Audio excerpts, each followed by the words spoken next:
Good morning, everybody. And my name's Stuart Patrick. I'm Chief Executive at Glasgow Chamber of Commerce, and delighted this morning to have a discussion or a chance to discussion about something about the future that is arguably a positive topic for the future direction of the city. Welcome everybody to the session. The overall title was Your Place Matters, Future-Proofing Glasgow City Centre. This ties back to a long-term project which the City Council has been promoting for the city centre.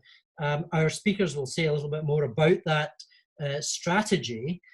We have the chance this morning to discuss the district regeneration frameworks as they're described for a pretty healthy section of the city centre, four districts of the city centre. And we've got three speakers this morning who are going to lead us into that conversation. I'm delighted to welcome to our conversation Graham Smith, who is an Executive Director of Austin Smith Lord, who is an architect, an urban designer and a planner, and he's been involved. We've known Graham for a long time in his work around the city centre, so he's a well-kent face to us. Also delighted to welcome Jeroen Zuidgeest, who founded the Studio for New Realities to contribute to a world that is more attractive, sustainable, healthier, and with more happiness in life. That sounds like an excellent task. And also another good friend, Dr. Mark Robertson, who's the managing partner at Ryden's, and he leads the firm's managing group and delivery of that business plan. So I'm not going to say any more at this stage because I want us to get right into the meat of this. So can I pass over straight away to Graham? Thank you, Stuart, and thank you to the Chamber for hosting this morning's session. Delighted to see such a great attendance. So I'll share the screen and we can get off and running.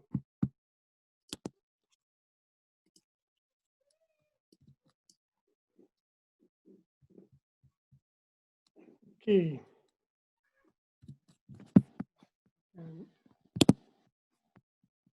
Get this to go on full screen, we'll be in good form. Okay, so as I say, thank you very much to the Chamber for hosting the session this morning. This is an opportune time for us to present this project. As I'll explain, we're at the very early stages. Indeed, our project commenced in earnest in the first week in March this year, and we all know what's happened since then. So in many respects, the project that we're looking at has even got more focus and presence now than it had earlier in the spring because of what we've gone through, and we can talk about the implications of COVID and our recovery, our renewal and reset button as we progress. Thanks to Stuart, we've introduced three colleagues, and so we've got Jeroen joining us from Rotterdam and Mark joining us from Edinburgh. So we've got presence across different parts of Europe. And of course, we're here today to talk about a great European city, and particularly the city centre of Glasgow. The economic, the environmental, the social, the civic and the cultural health of Glasgow city centre is so important, not only for those that are within its immediate environs, but for the city, region, and dare I say, for the nation as a whole. So getting things right in Glasgow city centre is going to be absolutely crucial going forward, as it has been before now, to ensure that we can ensure that we have a thriving city and one which contributes to the wider health of the nation. So as Stuart's outlined, we're going to be talking today, looking forward to our collective city centre, as I'll come on to talk about, and specifically these four districts in Glasgow city centre: Cowcaddens, Townhead, the Learning Quarter and Merchant City. And the team that the three of us represent have been given an assignment by Glasgow City Council to develop district regeneration frameworks for these areas of the city to outline an action plan for the next 10 years and beyond. So we want this morning to raise awareness of the project. We want to introduce you to these next four regen frameworks. We want to invite you to share your ideas through the chat function, to share your knowledge and thoughts with us, and crucially to outline next steps and how you can participate in this collective endeavour going forward. Of course, we're all familiar with the slogan, "People make Glasgow," And this project is all about people. It's people-centric, and it's not our city centre. This is a collective endeavour. So we very deliberately and unashamedly talk about the Your City Centre project, and ensuring that that collective as well as that individual perspective on the city comes through in our work. The 9 districts that are on screen at the moment are outlined in the Glasgow City Centre strategy that was published in 2014. And each of those districts, along with the avenues, have been I suppose, some of the planning and action planning tools to be taken forward to realise the ambitions of the city centre strategy. Of course, the district, working at a district level in the city centre, takes cognizance of the emerging draft strategic development framework, and of course the city development plan, but also takes into account the council's strategic plan, as well as that city centre strategy. And of course we're well aware, and indeed we were delighted to be involved in giving evidence to the Connectivity Commission, and we watch with interest and hope to engage with the ongoing Place Commission. So the 4 districts that we're going to speak about today are the next 4 in a collection of 9 that will cover the full city centre, with the 5 that are on screen already drafted and either completed or going through final committee stage. The last 4 that were undertaken, you can see on screen: Broomielaw, St Enoch, Central and Blythswood. And Jeroen, Mark and myself were involved in a wider team that took forward these regeneration frameworks. So hopefully we can take lessons from those, but clearly we need to adapt with the times and adjust to the specific context of the districts themselves. Key issues that came through from that particular work was through our analysis and baselining, establishing that, in our view, Glasgow City Centre was underpopulated and would benefit from having a higher resident population within the city centre. And indeed, we identified opportunities both in terms of gap sites and underutilised buildings and locations in the city centre, ways in which to achieve that increased population density. And indeed, Savills and others have taken on and ratified that through residential strategies. Our work previously also looked at trying to seek a better balance between how we use the finite amount of space in the city centre for vehicles and for pedestrians and cyclists and other users of space, to make sure we get the balance right, perhaps better use the great urban grid that we have in much of the city centre, and create an environment which anticipates indeed some of the issues that are now very topical with respect to increased active travel and increased pedestrian environments, to create an increased footfall and a more attractive, green and healthy city centre. And indeed, these are some of the views of some streets you will recognise. And envisaging that network of streets, that network of active travel connections crisscrossing the city and ensuring access to and from communities and neighbourhoods beyond the city centre. We also reflected on the green space, and of course Glasgow, as the Deer Green Space, has some amazing urban parks, but very little green landscape of any quality within the city centre. And indeed, we spoke last time round about this notion of a river park connecting the city centre to other parts of the river corridor, and indeed reintroducing and enlivening those quaysides in ways which have been spoken about for a long time, but there was an urgency and an impatience that came through in the last process that hopefully can come forward to deliver action now. And of course, grappling with how best to utilise the benefits of the M8 whilst grappling with the severance and the ways in which it cuts parts of the city off from one another, to try and create more positive environments that allow people to come together and indeed to repair and stitch the city back together with routes crossing beneath or over the motorway itself. So in that context, and taking on from that platform, we're now looking at these next 4 regeneration frameworks, and we're very eager to understand what the issues, the challenges and the opportunities are in these districts, and working with local communities, resident, business, civic, cultural communities, to understand how best to bring this all together in a cohesive whole, so that we respect the local distinctiveness and local issues at a district level with what's going to work and optimal for the wider city centre, to bring it all together and create a coherent, compelling and crucially deliverable plan for the future. So we've composed a team which, as you've already gathered, has both local practitioners and international expertise from across a range of disciplines that include artists and engineers, property advisors and economists, sustainability experts and data scientists, as well as architects, landscape architects and urban planners. So myself and the team at Austin Smith Lord, alongside Jeroen when he was at MVRDV, and colleagues at Ryden, Wave Particle and Space Syntax, we were involved in the previous regeneration frameworks.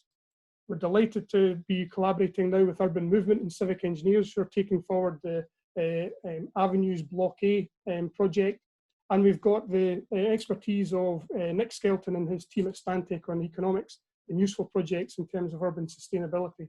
So trying to take a holistic approach, trying to take an evidence-based approach, understanding how the city works, where the city needs to improve, how the city compares with other successful locations, and try also to unpack that distinctiveness through conversations with Glaswegians and those that are new to the city, those that are visiting for the day, and those that have been here all their life, to understand what the issues and the ideas coming from those conversations are, and then seek to try and translate how we tell our story to one another, and ultimately how we tell our story so it projects to a positive and productive and deliverable future vision. And of course, when you look at these 4 districts, Glasgow starts here. The Glasgow's history starts within the bulk of most of the districts that we're looking at. But the simple fact, of course, is that today the city, of course, expanded westward and down on the river, and indeed the area that's cherished with respect to its conservation is principally drifted to the west and to the south. But nevertheless, the deep history, the long history of these locations needs to be better understood and to be captured so that it becomes the essence of what the story is about. And so understanding that past to inform what the present is like, to then start to talk about a possible future is really where we're at in this journey. We also have had early conversations with Professor Brian Evans, the city urbanist, who of course frames his discussions around Glasgow with respect to our role as an international city and how we contribute to our friends and neighbours elsewhere in the UK and further afield, but also how Glasgow works as the metropolitan pole, the anchor point with respect to the city region and indeed the central belt with respect to the socio-economic and environmental performance I've described earlier on. But our emphasis is on the third aspect of Professor Evans' remarks with respect to the everyday city, and ensuring that we can enhance the quality of life for all is at the basis of what we're looking at. So these districts that are outlined in these boundaries are not necessarily detectable on the ground, and indeed those that know Glasgow well will know that there's distinctive pockets within these districts, and understanding the DNA of these districts, both in terms of the mix of uses, how they are used and occupied in normal or whatever the new normal circumstances will be, are going to be absolutely fundamental and crucial to understand where people live, as well as where people learn and work and enjoy. Of course, we've got lots of data identifying issues of multiple deprivation and other measures that we are taking into account, as well as understanding the spatial dynamics of how these locations and districts are currently composed. And when you look at the jigsaw puzzle, you can very clearly detect that some of the districts, including those that we're looking at, have a very different character and a very different layout to those that we've looked at before. So very particular issues. And indeed, in our view, it's perhaps time to take a different vantage point, to view things from a different angle, and understand that whilst the core of the city centre may be principally towards the river and to the west of the city centre, these 4 districts in combination really present a very interesting opportunity to help to try and reset and transform the city in a very careful way that respects and benefits those that already live and have an investment in the area, but crucially helps the city to grow and to adjust to what's coming down the track with respect to COVID, Brexit, climate change adaptation, and the other big global issues, to try and develop local solutions to these global challenges. And crucially, if we can get the north and the eastern sides of the city centre thriving and working well, that will help to then interact and better engage with those communities immediately to the north, the northeast and the east of the city centre in ways which we're already seeing occurring in other parts of the city thus far. The districts, as I say, are very diverse. When you look at what's referred to as Cowcaddens, it stretches all the way from Buchanan bus station, encapsulates the Cali University, it goes all the way over to Woodside and encompasses a range of different facilities and goes from the north of Buchanan Galleries up to the canal. Townhead, of course, encapsulates much which you might have in your mind with respect to your mental map of Glasgow, but it includes Junction 15, it includes the Sorting Office Depot, as well as coming all the way down to Cathedral Street. The Learning Quarter encapsulates much of Strathclyde University's campus, but also includes the hospital, the cathedral, the necropolis, Ladywell, and indeed the brewery. And the Merchant City does include much of what you might have in mind with respect to the Merchant City, but also includes aspects of London Road, Gallowgate, Duke Street, and College Lands out to the east. So tremendously diverse, very interesting, and very unlike in many respects some of the districts that we've looked at thus far. And so understanding what collectively and individually these districts bring to the city is really quite important. And of course, as I've mentioned already, in this part of the city, in these 4 districts, we have a cathedral, we have the original High Street, we have a higher resident population than the rest of the city centre, we've got 2 universities and a city college, Scotland's first innovation district, amazing arts and culture, including 2 leading schools, a regional hospital, the largest bus station in Scotland, lots of green space, and if we're putting a positive hat on, opportunities to transform and future-proof the city. And of course, a lot's already going on. Development planned in Port Dundas, well on site in Sight Hill. We've got those engines of the knowledge economy in the 2 universities and the college. We have the Royal Infirmary itself. We've got the recently announced Innovation District, which straddles many of the districts we're looking at. And we have transformational regeneration areas down at the Colton Barras. Of course, we've got the Avenues investment as well. And when you bring that all together in terms of what's already planned, there's already a lot in the pipeline for this part of the city. But how can we use that to make sure that we can face into the very tough challenges we've got ahead with a pragmatic sense of focus and purpose? And we take great inspiration from the city's strategic plan, this vision to have a world-class city with a thriving, inclusive economy where everyone can flourish and benefit from the city's success. Absolutely crucial, and bridging those inequalities is going to be fundamental if we can face into the challenges that we face as a society and a community. And of course, taking our cue from the themes in the strategic plan, we think will stand us in good stead. And crucially, we want to listen, to learn, and respond to what comes through from conversations such as we'll have today, as well as those that we'll have in the coming months. So, Jeroen, over to you. Before Jeroen starts, can I just say, for folks that want to actually say things on the chat function, please feel free to do that. Just good to get a little bit of dialogue started on that through that route. So, sorry to interrupt, but over to you, Jeroen. Thank you, sure. No worries, really good. Thanks, Graham, for the kickoff. So we have a clear context and a clear history, also in the project and in the process. And I think it's clear that from the introduction that there's an enormous potential to work with this clearly neglected, we would say, area of the city. And it's a great moment, we believe, that at the start of this process, of this project, we're able to share that with you and indeed appreciate comments and suggestions coming in already in the chat function. So the approach, as Graham said before, we said from day one, this area deserves a maximum user-centric approach. So I'm not going to walk through this word by word, but we propose a shift in character and in the mindset with how we do this project from, say, a system-centric approach, top-down if you want, to user-centric approach, bottom-up if you want, and to work towards a part of the city and different districts that are more connected, that are more multifunctional, more diverse, more public, etc., etc. Next one.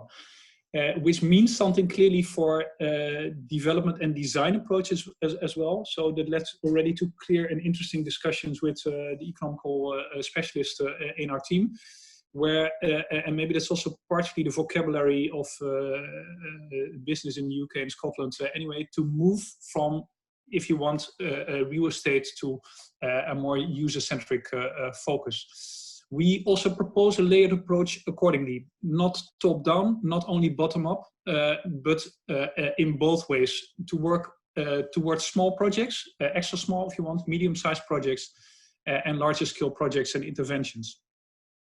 Next one.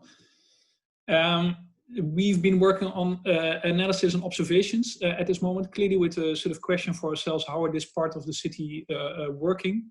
We translated that into what we call a sort of soft maps, not necessarily purely analytic, but if you want from a usage and anthroposophic point of view, to get an understanding of what we call the DNA of the different districts, Cowcaddens, Learning Quarter, Townhead, and Merchant City. And bring that together in these maps, fueled by the data-driven approach, as Graham described as well, which led to a couple of observations, and let me highlight some. If you can go back for 1 second, Graham, maybe 3 maps to highlight, top left, that looking at the previous districts and quarters, the Merchant City, the original part of the city center, and also the city grid, giving a clear urban fabric and a structure, which is completely different in the situation that we're facing here. And the maps at the top right and the blue yellowish map as well, with clear differences in socioeconomic performance, deprivation, and permeability. So that simply needs spatial interventions to be able to support and to upgrade socioeconomic performance in this. Next one, which led to a couple of conclusions for the moment that we imagine and advise to improve what we call the chain of activities, the programmatic package, if you want. To be able to repair that, we need to overcome and repair a couple of barriers. The M8 clearly being one of them. The high street not being a high street being the second one, if you want. And the third one, the Royal Infirmary, with the necropolis behind the train triangle, which is subject to future planning already. So there's work to be done there. Next one. We summarized and translated that to a series of problems and potentials that we see. Please review later on in detail and comment where needed. Of spatial challenges to be undertaken anyway with whoever you're going to work on this exercise. Next map. And a series of great potentials to anchor it towards the north, towards the east, to turn the high street into a high street again, to work towards the innovation cluster, as Graham clearly described, to improve and contribute to repairing the network of the Merchant City, and last but not least, of course, anchor this part of the city as well to the Clyde River as the great potential of the city in itself.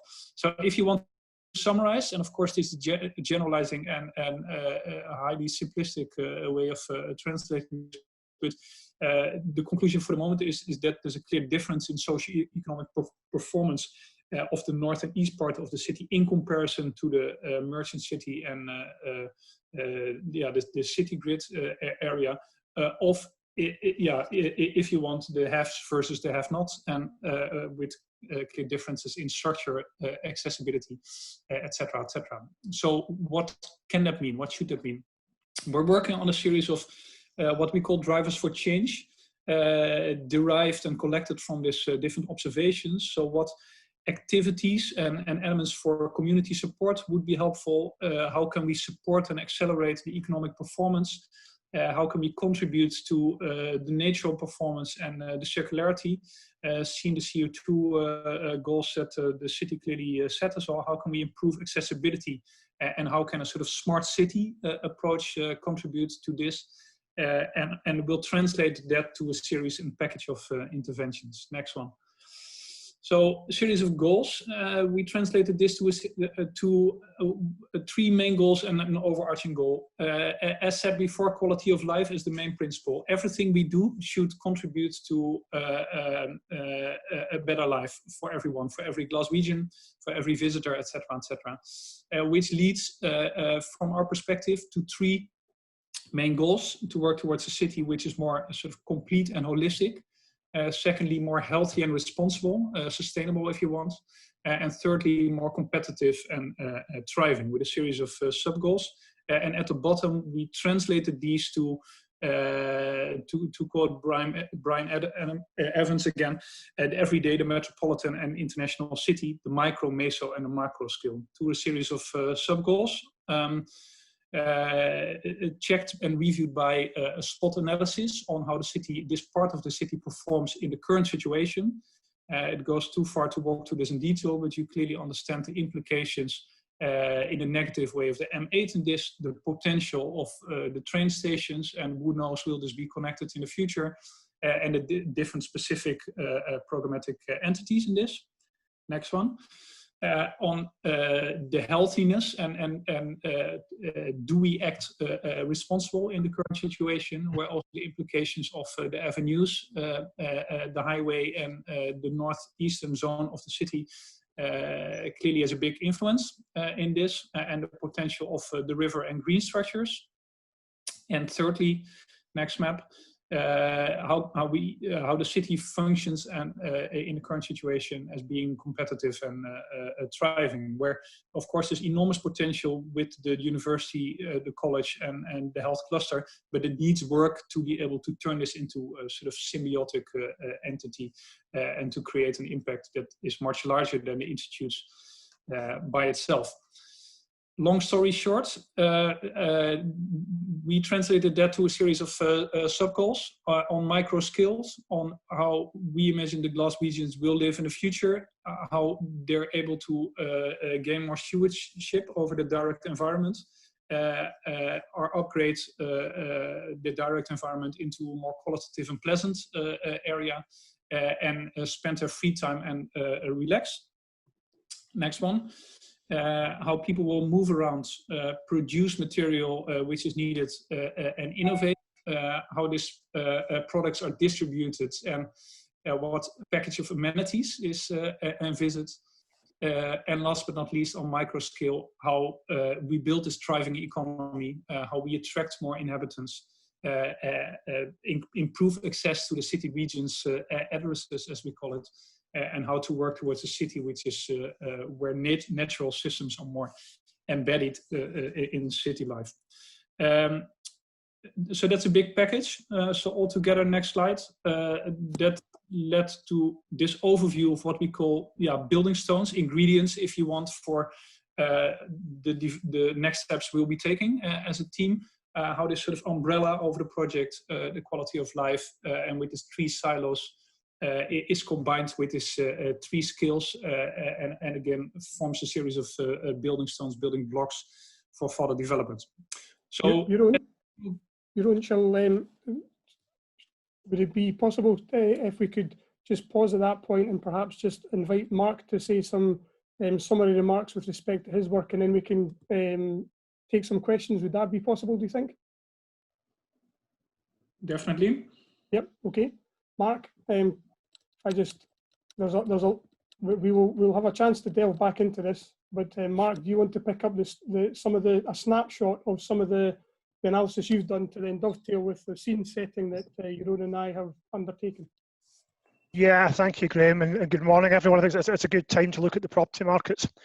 We know where we are, so I meant a good time. The presentation it's not a good time otherwise. We know where we are. The chart shows the Scottish Government's June expectation of where the economy has been and will go. Very sharp downturn. Not really a surprise. The media have made quite a lot of it, but if you turn off the economy, you're going to reduce output of goods and services, and that's what's happened by about 20%. The scenarios for recovery, there's 2 really. I mean, there's the V-shaped recovery. I would caution against the property market ever having that kind of recovery. The property market tends to hunker down, so everyone waits to see what the new normal looks like, and there's a gradual translation from what businesses and householders might do through to occupational demand, through to rents and prices, and eventually into development intentions and investment pricing. So the property market tends to be hit and recover at a slow pace anyway. If we're taking a best guess of what might happen with the sectors currently, there's an undoubted, not just the planning policy and strategic directive in Glasgow to increase residential population, there's a demographic imperative, an ageing stock. So residential remains in green there, in simple terms, green for go. There may well be mortgage stresses, development viability stresses, but it's still a growth sector, medium to long term. The industrial sector's done very well, and you may think that's a strange one to put into the Glasgow city centre districts, but there's actually quite a lot of industry. If you look around Townhead, Cowcaddens, and north of the motorway, there's a lot of sheds up around that space, and they may indeed still be part of the long-term future given urban logistics. The office market's in a really strange position. We've got a combination of home working, as we all know, which reduces demand for immediate office space, and a uncertain move back into space over the next few months. But beyond that, there's a social distancing. So in practical terms, for my own business, Ryden, with 150 people, we go onto a rota system, but on the other hand, we go socially distant and end up with exactly the same footprint. So there's two countervailing pressures here. Education, healthcare and community, I've put into amber. Healthcare, sure, there's a lot of pressure on the healthcare system just now, and maybe some strong medium-term investment, but how long that can continue and how education is going to respond given the impacts on students and teaching is just an unknown just now. So it's not a negative prescription, it's just very hard to tell.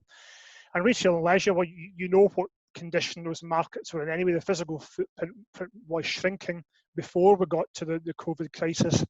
With social distancing, with the business stresses that are currently ongoing, that's got to be in a red, hold, pause, wait and see situation for the moment at least. Next slide. Okay, Mark. This is this property stock in Glasgow City Centre North and East districts, the 4 districts. We have counted 14,900 properties. It's a lot. It's 22 million square feet. But if you compare it with the previous 4 districts Graham's mentioned, City Centre South and West, they had 9,000 properties and 39 million square feet. So what you're seeing here is that there is some CBD, central business district, urban density to these districts, but not much. It ebbs away as you move away from the core. So you're generally talking lower density and very often smaller buildings, so finer grain and more mixed. The highest bar there on the land use or building numbers is the general housing. So housing spread throughout the area, as Graham mentioned. Student purpose-built accommodation, there's lots of that now. Office space is significant, but not as significant as in the rest of the city centre. Industrial, retail, hospitality, leisure, prevalent, but again, finer grained and spread throughout districts. Education, large, of course. Healthcare, you can't see as it's one hospital. We haven't got the footprint for that yet. And there's lots of miscellaneous. So, Graham, if you wouldn't mind stepping through the next few slides fairly quickly. Absolutely. Residential, as I say, it's throughout the district. A lot of purpose-built student accommodation recently rather than other forms. And the proposals currently are 2 student accommodation schemes and 3 residential schemes for general use. Availability is very, very low. The vacancy rate's low, which is a positive signal. And there are quite high sales rates across the district, most notably in that south east corner of Learning Quarter and Merchant City. Employment, the Merchant City is a major office area. Offices tend to ebb away as you move out from the core centre. There are trade counters and units across the whole area in industrial terms, and there are 4 office schemes proposed currently. The vacancy rate is very, very variable. As I say, the units tend to be a lot smaller than the core city centre, and the transaction volumes are really quite small, so the office market is quite modest in this part of the city. Retail and leisure. Merchant City really is where the retail and leisure comes from, along Ingham Street, along Argyle Street, not so much in the rest of these districts.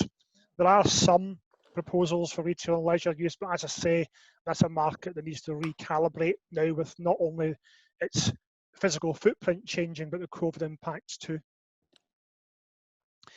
Education, healthcare and community, I won't enumerate that, it's the same stock that Graham and Jeroen both mentioned.